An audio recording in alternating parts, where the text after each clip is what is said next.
That's okay. It's okay. Hello there. It's Loren. I hope you're doing well, having a fantastic week. Have a beautiful weekend ahead of you, and life is good. I'm out here in Scottsdale, Arizona. I've had several events this week and off to Tucson to speak later today, right after we get off this call, actually. So, hope everything is good with you. Let's see. Jesse, good to see you here. Hello there. I hope you're having a great week. Jesse, where are you? All right. Hello, Sonny. Kevin, how are you doing? Cannon? Okay, good to see you here. And lots of others joining in now. All right. Hello, everybody. Hello there. How are you? I hope all is well with you. I can speak sometimes. All right. So I don't have anything particular planned for today. I'm going to be answering your questions. Remember, if you've got questions, the earlier you post them, the more likely I'll get to them. We generally run out of time. What's good? Good to see you. Thank you. It's good to see you too. Good to be seen. Tell me where you are. Where are you listening from or watching from? All right. Jared is here. Uh-oh. Pause due to poor connection. Okay. Seem to be back. So it looks like I'm okay on YouTube, but Instagram was paused there for a moment. Hello, Jared. Good to see you. Hope you're doing well. Just adjust the camera a little bit. Hello there. Mont. All right. Does anybody have a question? Any questions, anyone?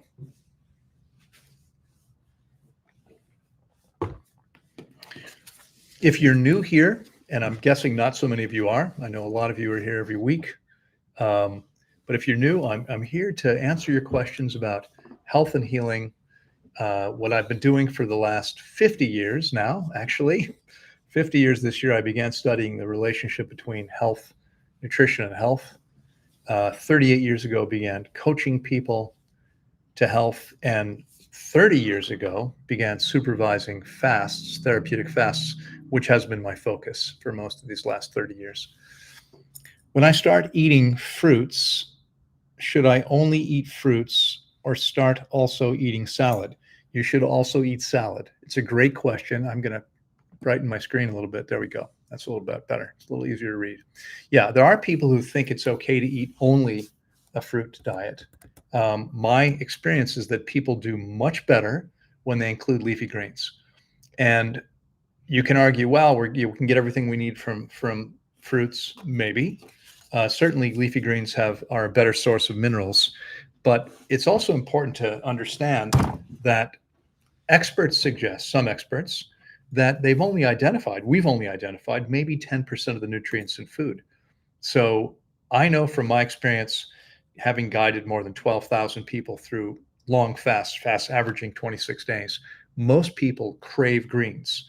If I eat only fruit for a week or two, I will crave greens. Typically, I'll eat them 3 or 4 times a week. In my experience, most people should eat them every day until they no longer want them. Then they're topped off.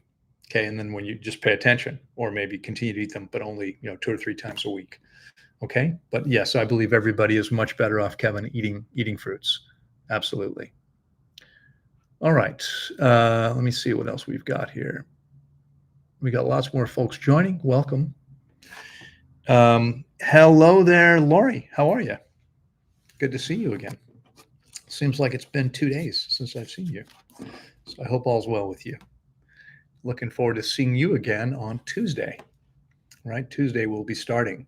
If you're interested in the fasting reset and you haven't yet signed up, you're about out of time from 2 perspectives.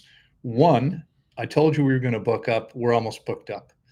This is a very small cohort on purpose because we want to make sure all the bugs are worked out before we launch it in a much bigger way in the new year. In the new year, we're going to be advertising. And what this means is if you're with me in this cohort, you're going to be able to get personal attention that won't be possible when there's 40 or 50 people in the program. Okay, this is going to be a much smaller group, and we did that on purpose. But also, we start on Tuesday. So even if we had more space, if you don't join soon, you're going to wind up missing. All right, Cannon says, I'm from uh, Coimbatore, India. Okay, here lettuce is not commonly available, so what would you suggest for alternative?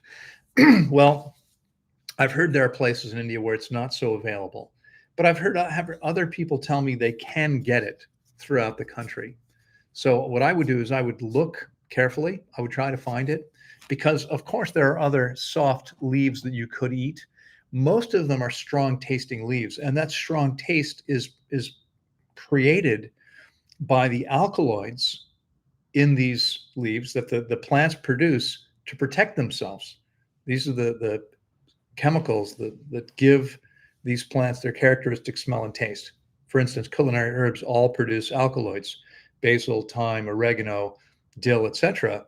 They make them smell and taste the way they do. What they're trying to do is warn their potential predators not to eat them because they're actually mildly toxic, and they're mildly toxic to us too.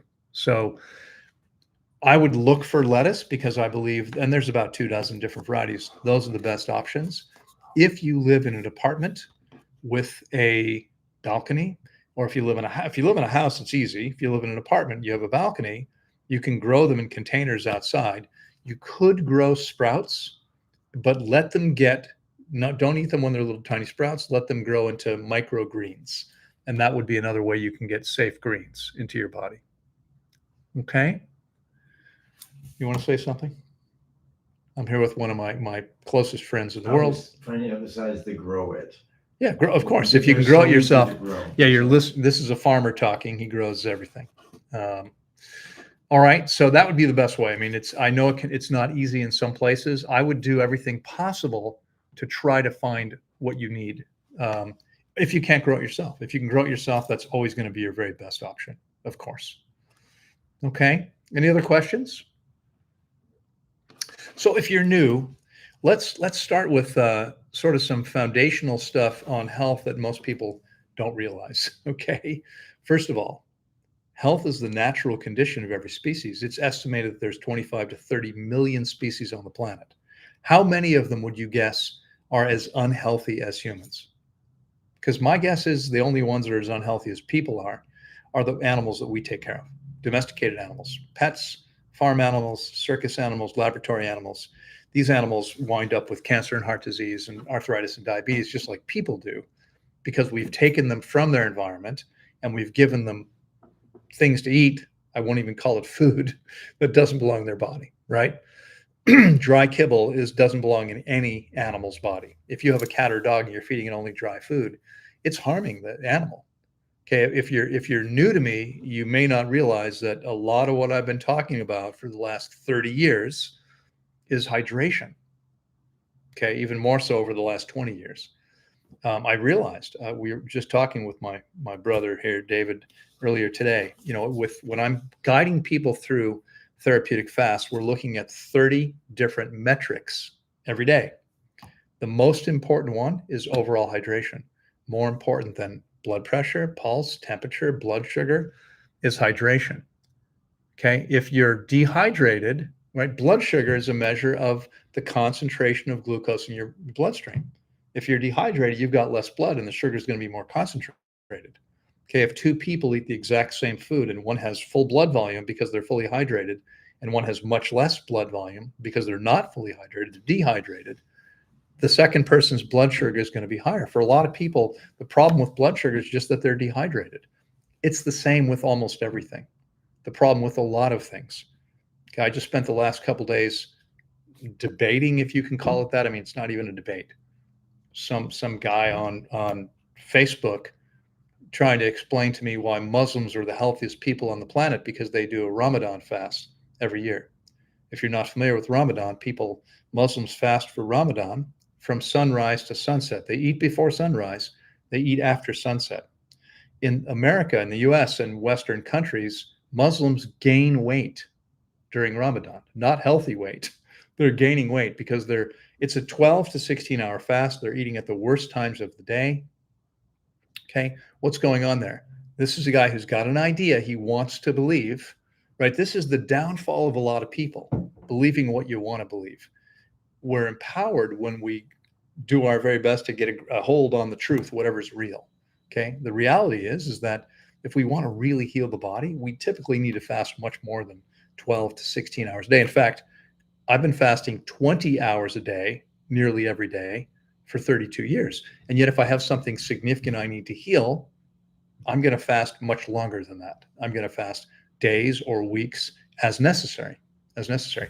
If you haven't fasted before, but you've been decades on the planet, you're going to need to fast weeks to get all the garbage out of your body.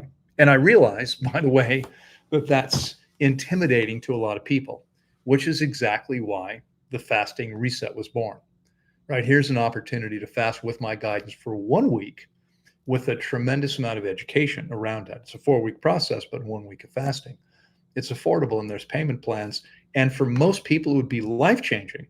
There's on Facebook, Instagram, there's a lot of people eating a raw vegan diet and they're moving in the right direction, but they're still making a lot of significant mistakes that are going to cost them their highest level of health and vitality. They're never going to achieve it until they correct those things. In this 4-week program, I'm going to teach you everything you need to know so you can make the same choices that I've been making for 39 years without a day sick. Okay. That's possible for anyone. There's nothing special about me, that's for sure. Okay. It's just that I got started a long time ago. I got lucky. I got sick when I was 23. And instead of just falling into the medical system, probably having, dying by now, because I was getting worse all the time, I woke up after 3 years and said, okay, this is bullshit. And there's got to be a better way. And then I found that way. Okay. Common, you're very welcome. Yeah, microgreens, so it should work for you. Good. All right. Image Simon-Tans. Oh, Image is in Montana. I know who you are. Playing devil's advocate. Hello there. Herbs protect themselves. Do hard-shelled fruits or thorny fruits not want to be eaten? No, yeah, it's a good question. No, that's not the case. Hard-shelled fruits. The only hard-shelled fruit I can think of, well, technically, Carrie, coconuts are, by botany, are considered fruits. I consider them nuts, but that's a hard-shelled fruit for sure. And they're not easy to get into, but it's possible to get into them with a rock, a big rock. You can smash it against a rock or a tree, or you can lay it down and smash it with a rock. You can open a coconut. You're going to lose a lot of the coconut water that way, but depending on how it happens, but you can certainly get into them. Durians are hard-shelled fruits, as you know, but when they're ripe, they actually open up all by themselves. If you're not familiar with durians, tropical fruits from Southeast Asia, native to every South Asian country. I've had them so far in Malaysia, Indonesia, Thailand. Looking forward to eating them everywhere else I can find them because they're different in every place. They have 5 sections where their fruit is, and there's a seam in the center, and they open up when they're ripe if you let them ripen in nature.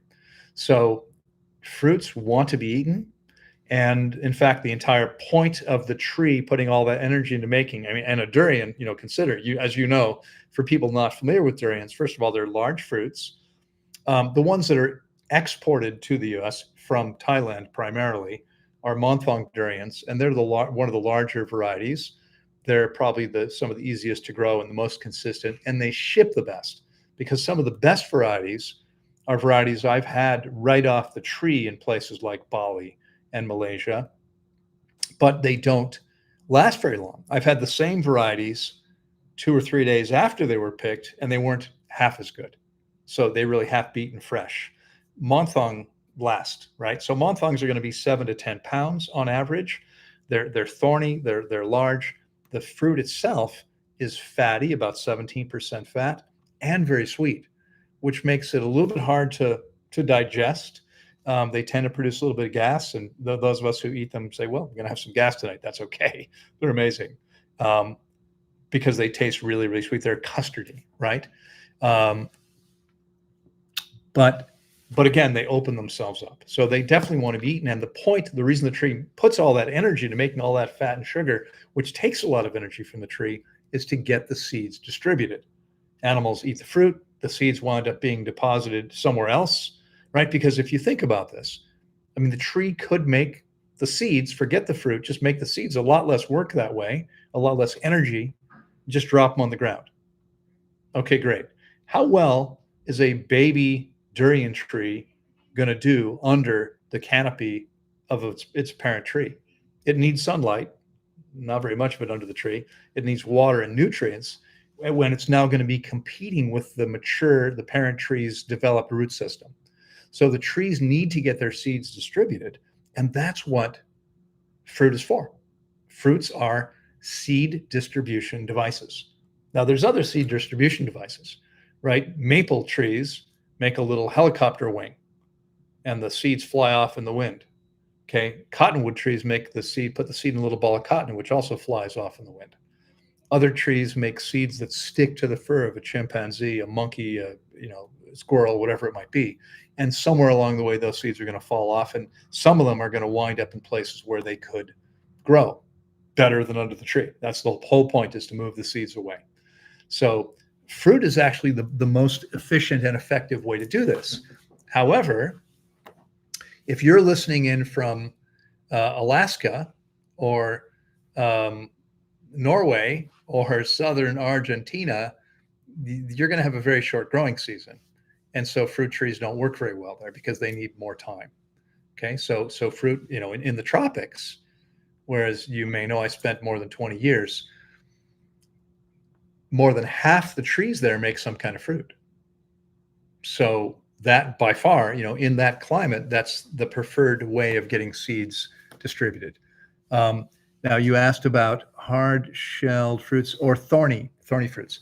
Right. So with thorny, it's an interesting question. Orange trees, for instance, although they've developed some without thorns, most orange trees have thorns on them. You have to be careful when you pick the fruit, and oranges do not fall off the tree when they're ripe, like most fruits, so you have to pick them.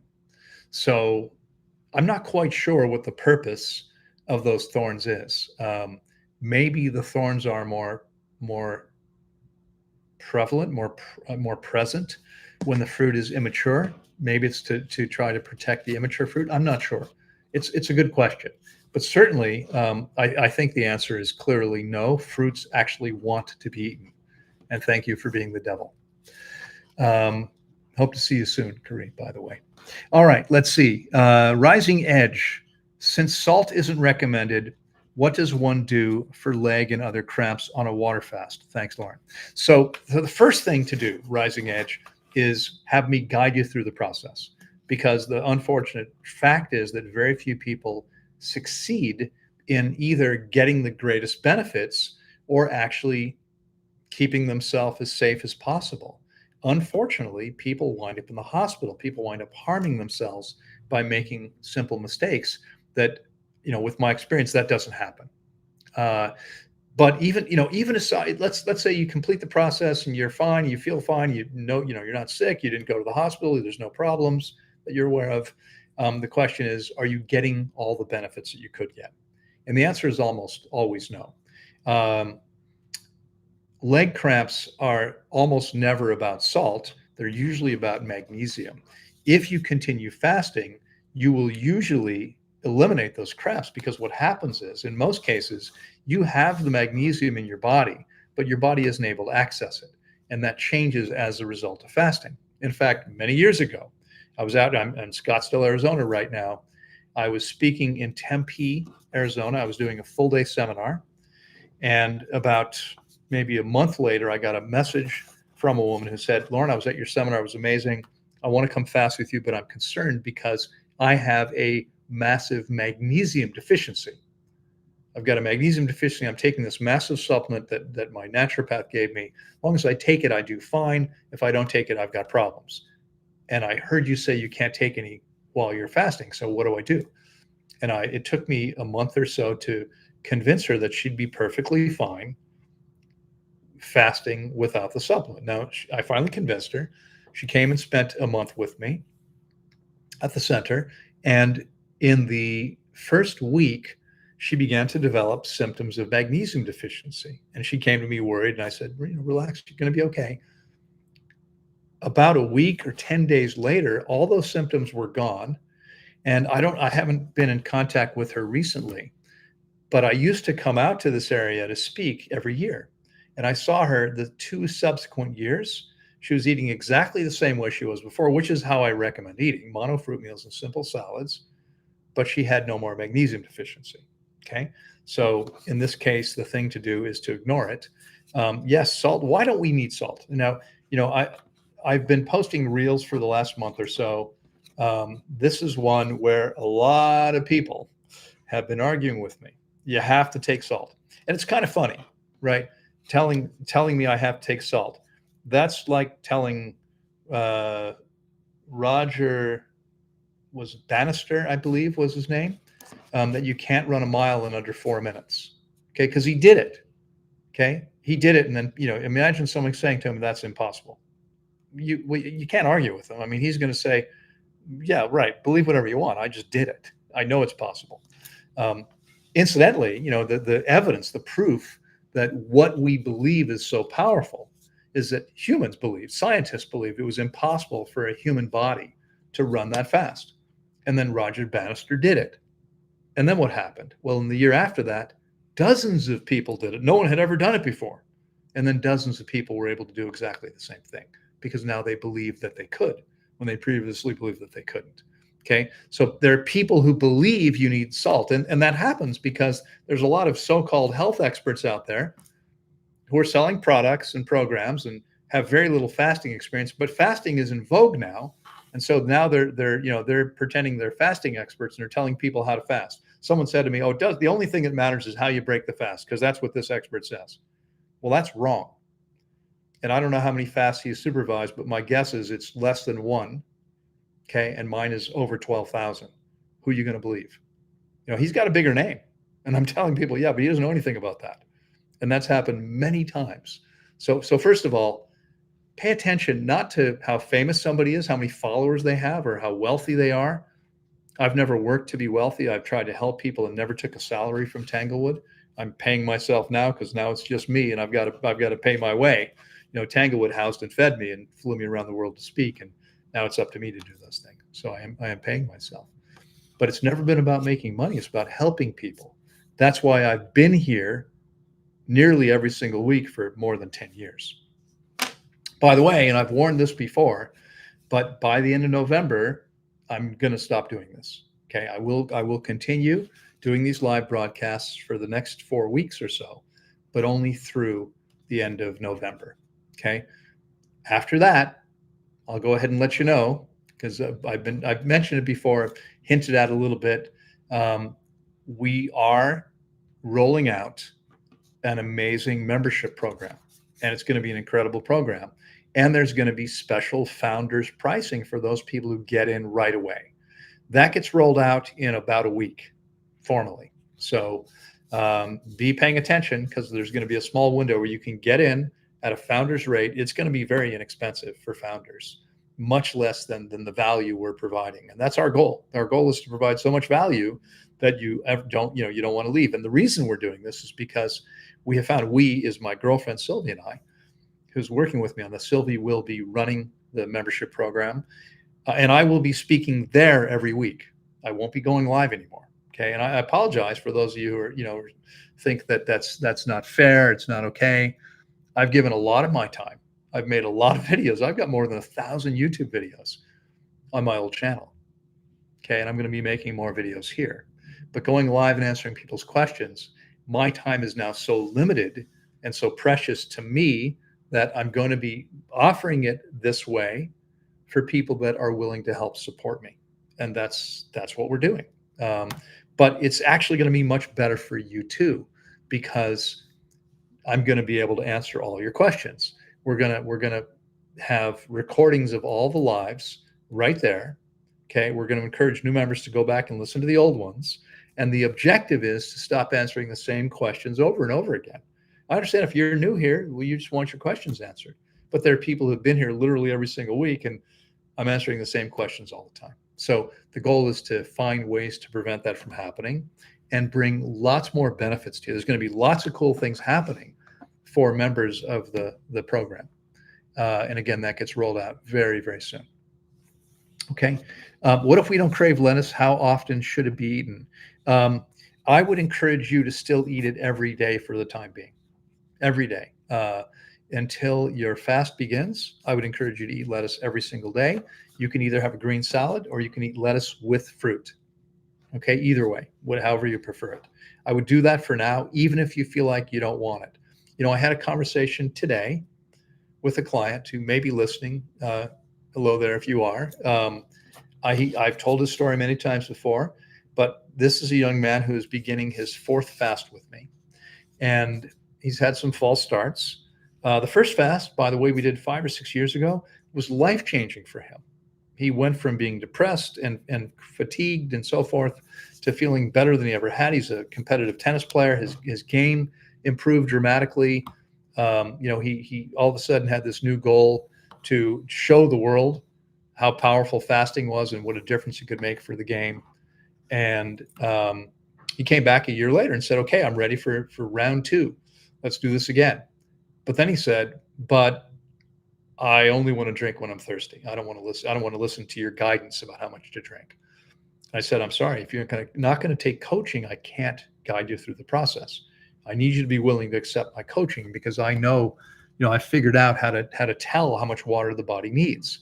This is something, by the way, True North, they don't do this. They don't know how to. Okay. The other people out there supervising fast don't understand this. I know this because I pioneered this. I know this because I have 2 friends who are MDs who worked at True North, and they didn't do this. They don't understand this. Okay, I've explained this to both of them. They're like, yeah, that makes perfect sense, but it's not something they were ever taught in medical school. Nurses don't know this. Chiropractors don't know this. Okay, this is something I figured out myself. Virtue of doing so many fasts and looking at these numbers over and over and over again. All right. So he did the second fast on his own, wound up in the hospital with 2% kidney function. He was in the hospital for 4 months. He nearly died. Okay. He was 25 years old, something like that. Came back to me a year later. I fasted him a second time with me. He promised to take my coaching. And a few months after the fast, he had his kidney function tested. He was back to 100% kidney function. Okay. Now, we had a conversation today. He said, yeah, but I'm feeling hungry. Maybe I should eat. And here's the thing. Ultimately, your goal is to get to the place where you can completely listen to your body. Okay. Some of you know this about me. I like to think I'm pretty smart. Okay. Some people think I'm an idiot, and maybe they're right, but I like to think I'm pretty smart. But you know what? Your body is infinitely more intelligent than I am about its needs. But here's the problem. Okay. Let's say your body is addicted, not you, the personality, not the emotional piece, but the physical addiction to nicotine, to cocaine, to heroin, to alcohol, to cheese, to processed foods. And by the way, you must understand processed foods, most of which are owned by cigarette companies, were made addictive. They realized, hey, making cigarettes much more addictive, which they did. They added nicotine to make cigarettes more addictive. They sold a lot more cigarettes. Well, when they stopped being able to advertise on television and sales began to plummet, and there were all the issues, there were trials and so forth. They were harming people, and they had to put warnings on cigarette packages, meaning people were buying fewer of them. What happened? Well, they started buying processed food companies, right? And they're using the exact same tactics. They make this garbage food addictive. So my point, if you're addicted to anything, what's your body going to tell you? Consume the substance. You can trust your body. And if you're dehydrated, what happens? You lose touch with your thirst mechanism. So I'm telling people to drink more, and people tell me, well, I can't drink anymore. How much do you drink? Half a liter. Well, you're severely dehydrated. Of course, if you're not getting the right signals, it doesn't mean your body doesn't need water. Okay. So you might not be getting a signal that says eat some lettuce, but you need to eat it anyway for now. Okay. And I'm going to, if you want to work with me, please be prepared to accept coaching. What I'm doing, and I do everything I teach. Okay. I'm not telling you to do something. I'm doing something else myself. I'm eating mono fruit meals, simple green salads. Some every once in a while, some more elaborated raw, gourmet raw food, but not very often. And it's better to avoid it. I don't keep nuts and seeds most of the time. Why not? Because they're too high in fat and protein, just as I've told you. Okay. If you do what I'm doing, you're going to get the same results over time. It works. It works every time if you're willing to do what you need to do. So let me come back up to Instagram and see what I've got here. Do you have a question? I want to comment about the importance of growing the lettuce, because if you remember I'm not sure if they're going to be able to hear you very well. Okay. Come a little closer. Okay, great. You want to get on screen? Sure. This is my brother from another mother, David. Hi. We've known each other for 25 plus years. Yeah. Where we met in 2001 or 2000 in Portland, there was a lecturer there, and that lecturer was in the produce business, and he had a huge company that got all of the organic food coming from the West Coast, and he explained the whole process of, like, once you whack the roots from the plant, that within 24 hours, 75% of the food value is gone. And the next 24 hours, there's 25% or 75% more left. So that leaves you about 90 you've lost 90 plus percent. Yeah, you're 95. And in the next 24 hours, and it keeps going like that. Right. And he explained how that they keep the produce looking fresh in these warehouses that are at 33 degrees or something like that. Right. And they hold it until the market, it's like a commodity. The market will go up and the price will go up. And so you'll have this broccoli or something or lettuce that's actually 7 or 8 weeks old, but it feels fresh, but there's zero value. Yeah. Versus like in this amount of space right here, in a pot, you can grow 4 or 5 romaine or red leaf or green leaf. Yeah. And then you go and you take 1 or 2 leaves of that, and it has 25 times more nutrition than if you had a huge bowl of this old stuff. Yeah. I'm not sure about the exact, thank you. Yeah. I'm not sure about the exact math, but it's absolutely true. I mean, this is, so again, if you've been around with me for a while, you have heard me say many times before, you want to shop at farmers. If whatever you're not growing yourself or able to grow yourself, let's say you live in the city and can't grow much, buy from farmers markets, buy from farmers who grow their own food. And you want to buy stuff that's as fresh as possible, right? So, or go to farm stands where they've got the stuff there that they pick the same day or at the most the afternoon before. Okay, you want things as fresh as possible. It makes a huge difference. So I was talking to someone today who lives in Northern Europe, or maybe it was yesterday. In the summertime, you want to eat as much locally as you can. Grow it from your own garden, buy it from local farmers, etc. In the wintertime, when you don't have anything growing, that's when you might need to eat stuff that's imported, right? That's coming from somewhere else. That's still better. I mean, even with what David just said, right? With how much is lost, still better eating fruits and soft leaves than anything else. You're still better off doing that. I did my first 14 years raw, living outside of Washington, D.C. Cold winters, summers, late spring, summer, early fall. Almost everything I ate was local. I didn't buy tropical fruit in the summertime. I'd rather eat all the local melons and peaches and everything I could. In the wintertime, when there was nothing available locally, that's when I'm eating the other stuff, and still did perfectly fine. And with a small pot of pot and a grow light in the wintertime, right, you can grow it in your kitchen. You can grow many things with a lamp and in a pot, even if you don't have a balcony. There are things you can still grow. All right, let me see here. Got that one. Let me see who the next. I won't greet everyone anymore because there's just too many here and a lot of comments. What can you recommend for osteoporosis, Loren? I eat raw vegan for 10 years, and the last year's fruits with simple salads. In the last year's fruits with simple salads. You're missing a comma. I misunderstood what you're saying. Okay, in the last year's meeting, simple salads and fruits. Fantastic. So you're doing well. To correct osteoporosis, to correct anything, look, when you improve your diet, in fact, let me back up a little minute.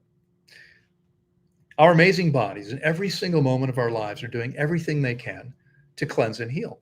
In every single moment of our lives, they're doing everything that they're able to do. Processing food, even the very best food, even the perfect food for your body, still requires about 50% of your body's energy every day.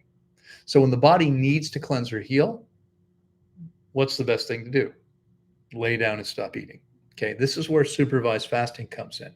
And there's some people who understand this, many people who do. I mean, I've worked with thousands of people, but there's many people who don't. There's one school of thought called nature cure that says you only fast when you have a fever. Otherwise, you shouldn't be fasting.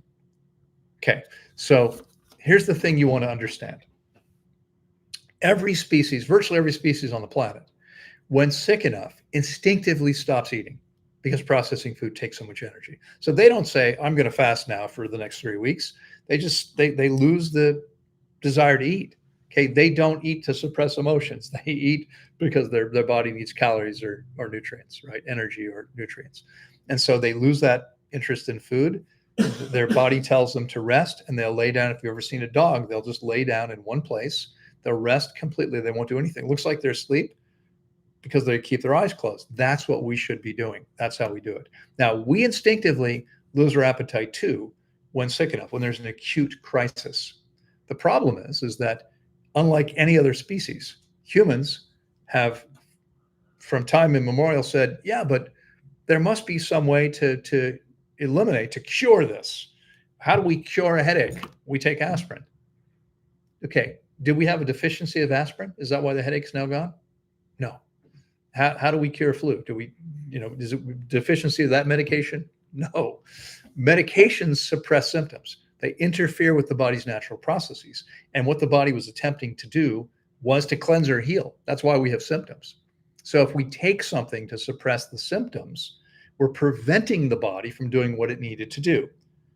We're making it more toxic. It was trying to detoxify, and now we've prevented it from eliminating the toxins it needed to, and we've added the toxins in from whatever that remedy is. Whether it's a drug, it's an herb. Medicinal herbs are all toxic substances. Okay, as I explained earlier, alkaloids, right? The plants produce them to protect themselves. The difference between culinary herbs and medicinal herbs is culinary herbs taste good to some people. Medicinal herbs taste terrible to anyone. No one's going to eat them, but they think, oh, this is powerful, and they'll use them. And they think they're healing. They're not healing anything. They're suppressing symptoms. Only the body can heal. It's a biological process. Okay, when we suppress symptoms, most people think, well, if I have no symptoms, I'm healthy. But that's not true. Okay, if you have no symptoms, it may be because your body isn't capable of detoxing anymore. That's a bad place to be. When we're constantly preventing the body from detoxing, we're creating the chronic disease that winds up killing most people. That's how we develop cancer and heart disease. These are all considered, most of these conditions are considered idiopathic conditions. And if you're not familiar with the word idiopathic, I think it means diagnosed by an idiot. No, it doesn't. No, it doesn't. What it means is of unknown origin. Medicine doesn't know what causes most conditions. What causes most conditions is toxicity, poor immune function, dehydration.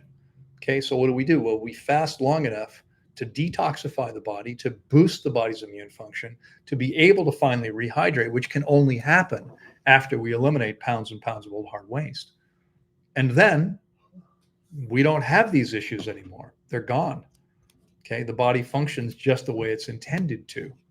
Now, if you encounter toxins, your body's going to detoxify, but it'll do it in real time.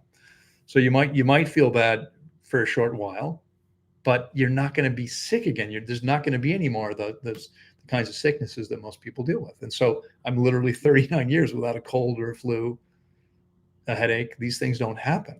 They don't have to happen to you either. Okay, so whatever the issue is, it doesn't really matter. I mean, osteoporosis was the question. Why does osteoporosis happen? Let's start there. Because first of all, was it a deficiency of calcium pills? Right, your doctor might have told you to take calcium pills. your doctor may have told you to consume dairy products because they contain calcium. Do they? Do dairy products contain calcium? Absolutely, they do. They do. But there's a problem. Okay. The calcium in dairy products, because cows make milk for baby cows, not for humans, but for baby cows, for their own babies, and their needs are much different than ours. We can't digest the proteins that the calcium is bound up with. So we don't get much calcium from cow's milk. And because dairy products are acid forming, we're creating an issue. Let me explain. It's actually fairly simple. If you've studied chemistry, you might remember. If you haven't, good to know. pH 7 is neutral. Theoretically, clean water is going to be pH 7. In reality, spring water will typically range between pH 6 and pH 8, perfectly fine. Okay, but normally neutral is, spring water should be pH 7 theoretically. It's the minerals in it that are going to change that. So anything above 7 is basic or alkaline. Anything below 7 is acid. Your blood must be in a very narrow range between 7.35 and 7.45. So there's a 0.1 difference. Okay, that's the range the blood pH must be in. And there's this condition that develops if it moves outside of that range. I always forget what that's called. Oh yeah, death. Okay, so your body, if you're eating an acid forming diet, and let's look at what most people do. Okay, animal products, all acid forming. Processed foods, acid forming. Nuts and seeds, acid forming. Beans and other legumes, acid forming. Grains, acid forming. Okay, what's not acid forming? Fruits and leafy greens. Okay, that's it. That's the diet we're meant to eat. Yeah, but aren't we going to become too alkaline? No, that doesn't happen. There is such a thing as alkalosis, but alkalosis happens in reaction to an overly acidic condition. In other words, you're eating an acid forming diet, your body becomes so acidic, you're in danger, and your body floods the bloodstream with alkaline minerals to raise the pH before that acidic pH kills you. Okay, creates serious problems. But now it's overcompensated and your pH goes too high. That's what alkalosis is. It's very rare. Acidosis is very common because most people are living on acid forming diets, but it doesn't get to the point where the body over responds that way. Okay, so you're eating acid forming diets, your blood pH is going to be tending to drop all the time because everything you eat winds up in your bloodstream. So if it's acid forming, what that means is it tends to lower the blood's pH. Remember, your blood pH drops even a little bit, not good, right? So your body says, what can I do? How can I fix this? Well, the body doesn't have a lot of options. One of the options is to take alkaline minerals from your bones, which is where most of the minerals in the body are, bones and teeth. Okay, calcium and other minerals raise the pH of the blood. So here's the way to think about this. Your virtually infinitely intelligent body, people talk about autoimmune conditions. The body doesn't attack itself. Okay, your body creates osteoporosis on purpose, though. It does. It creates it on purpose because the alternative was death. You're creating a situation where your body gets to choose. Do I die because my pH drops too low, or do I lose some bone density? That's why people develop osteoporosis, because they're consuming acid-forming diets. Now, dairy products contain a lot of calcium, but the calcium is bound in the proteins. You can't really get to it. And dairy products are acid-forming, so guess what happens? You lose more calcium. So here's the first step if you've got osteoporosis. Stop eating any acid-forming foods. Eat fruit and leafy greens only. You're already doing that. Fantastic. That's a good start. That's a good start. Because the first thing is, if you got a leak, the first thing is to stop the leak. Right now, we still have to fill it back up, whatever it is. But the first thing is to stop the leak. Okay, so if you go to an alkaline forming diet, you're going to stop losing. You still have weak bones. You still lost bone density. How do we rebuild that? The best way is by fasting, because fasting allows the body to balance everything. After fasting, we then need two more things. We need enough sunlight. We need natural vitamin D, not the garbage made in a factory. Okay, you should know that calciferol, which is the vitamin D that you buy like as a supplement, is how they kill rats. Okay, rat poison is vitamin D sweetened flavored to attract to the rats. The rats, it tastes good to them. They eat so much of it. What it does is it's cholecalciferol. I'm sorry, cholecalciferol, because it's the body uses cholesterol, converts your own cholesterol, not animal products. Your own cholesterol is converted into this hormone, vitamin D. It's not really a vitamin. So they take cholecalciferol, they sweeten it, they put it for the rats, they put it out. The rats eat it. It raises their calcium levels. They become hypercalcemic, and it kills them. Okay, so calcium's good for it. Does it mean we want as much as possible? No, we need to keep it in balance. But excess vitamin D raises your calcium levels. So the more vitamin D you take, the higher the risk of bone fracture and ultimately death. Right? If you live in Seattle, Portland, Scandinavia, England, you're going to probably have to take vitamin D or travel every 6 weeks to get some sun for 4 or 5 days. Okay, I personally, beautiful places. All those places are beautiful places. I wouldn't live in any of them. Okay, I'm always going to live someplace where I can get enough sunlight all the time, because sunlight's critically important. We're tropical animals meant to be running around naked in the tropics. If you don't want to live in the tropics or can't make that change, can you put yourself in a place where you can get enough sunlight? Okay, because that's critically important. So osteoporosis, you have to get enough sunlight to build strong bones. You're much better off with natural vitamin D. That means you're exposing your skin to sunlight. And if you're a baby boomer, you remember when we were children being told, don't go out in the sun between 10 and 2. Guess what? You need that sunlight, those rays, to create vitamin D. Okay, you have to get sunlight when the sun is highest. You can go out in the morning and it's wonderful. It feels good, but you're not getting what you need. Okay, it doesn't work that way. You actually need to you don't need a lot. 10 minutes can do it if you're in a place that's sunny enough, depending on the latitude, how far north or south you are from the equator. Okay, so you need to expose yourself. Of course, and how much, again, it's the more skin you expose, the less time you need. If you expose only your index finger, it's going to take a long time. If you expose your entire torso, or however much of your torso you're willing to expose, it's going to take less time. Okay, and the other component is weight-bearing exercise. So to rebuild those bones that have already lost their strength, lost their density, you need to make sure that you're doing weight-bearing exercise. Now, this doesn't mean you have to lift weights. You can lift your own body weight.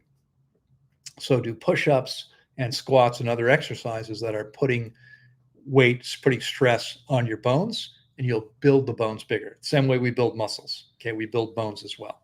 But you need all those things together. The first thing would be to fast.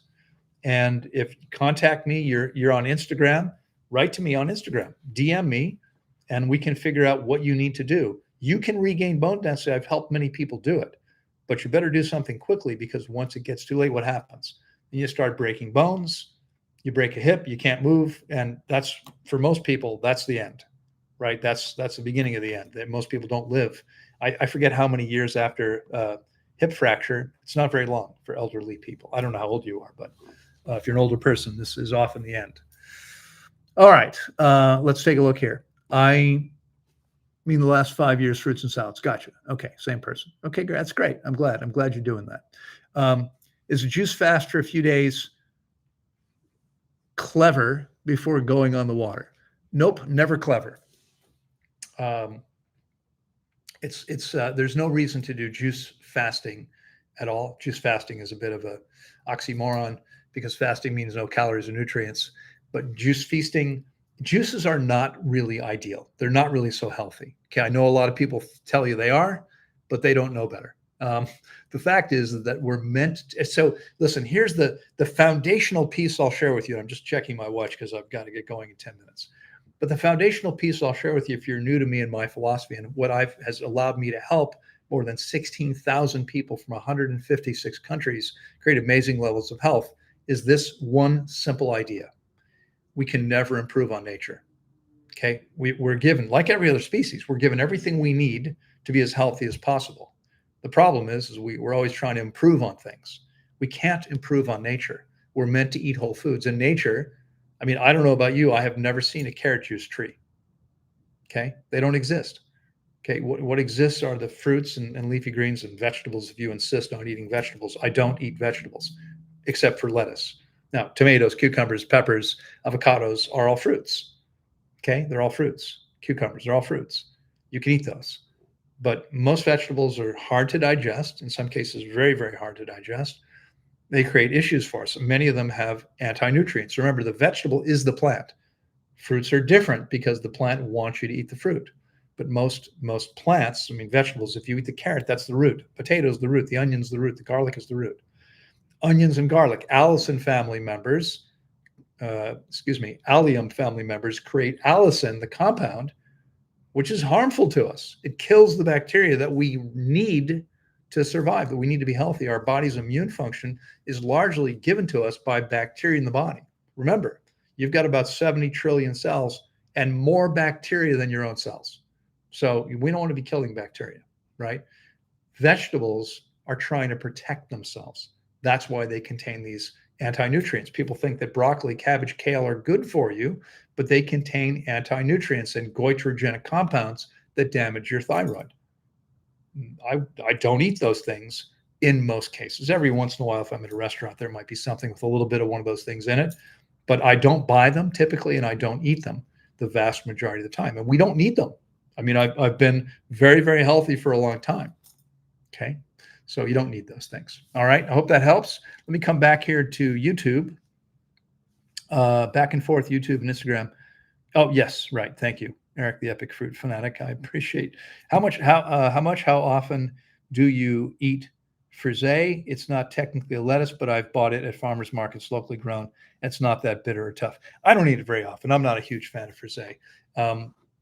You're right. It's not a lettuce. It's often considered one. It's often categorized as one. It is a little bit bitter, and it's not my favorite thing. I don't eat it. I'll eat it if it's in a mix sometimes.